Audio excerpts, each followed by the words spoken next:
Kebabs. I could do a fun intro, or I could just jump right in. To start, we need to grate 1½ onion. I left the joining tip of the onion on in order to grate them more easily. Be warned that this will take at least a little time, but you wouldn't know it with my movie magic, where it seems like it only takes a few seconds.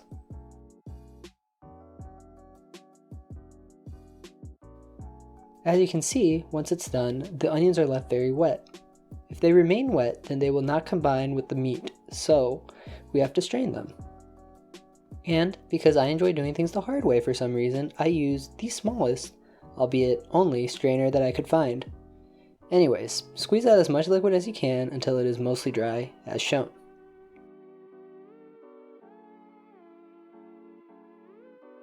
So now, moving on to our spices, we will have 6 ingredients, starting with 1 tablespoon of salt, 1 teaspoon of turmeric, and 1 teaspoon of black pepper. We will also need about a 1/4 teaspoon of saffron if you have some, 2 teaspoons of sumac, and 1 tablespoon of Kashmiri chili powder. This should all smell very good, or just very strong depending on your taste and preference. And now with our very neatly and organized spices, we will dump them in with the onions. For binding, crack 2 eggs in with the rest and mix it all together. And I don't usually like to show off, but I am really good at cracking eggs for you all to see. Wow, look at that. Now just mix, mix, mix. Next, add 2 pounds of beef. Make sure to use beef that is at least 20% fat, as this will certainly turn out the best. More is better here. To prevent cross-contamination, we actually don't want to wash the meat, and because we will cook this through, all of the bacteria will go away. Also, if the meat is wet, then it will not bind properly to the skewer.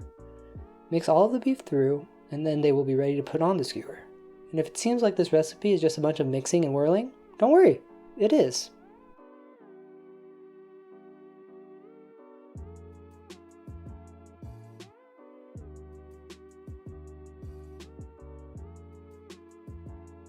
In order to properly put the meat onto the skewer, run your hands through some warm water before making fat cylinders, and slide them onto the skewer.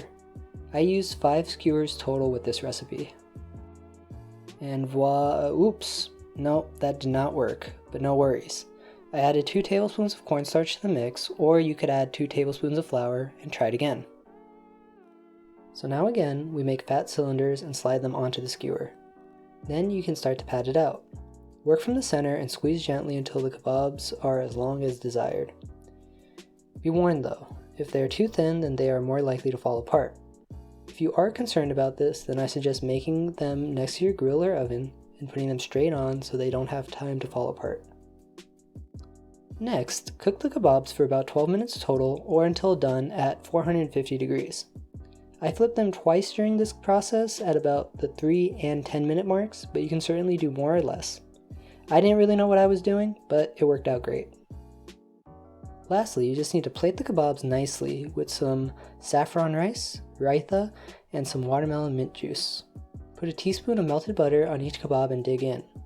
I got so excited to eat this that the camera started to shake, but I'm sure you too will be so excited with this exceptional dish. And yes, teaser, I will make a new video for the rice, raita, and watermelon mint juice.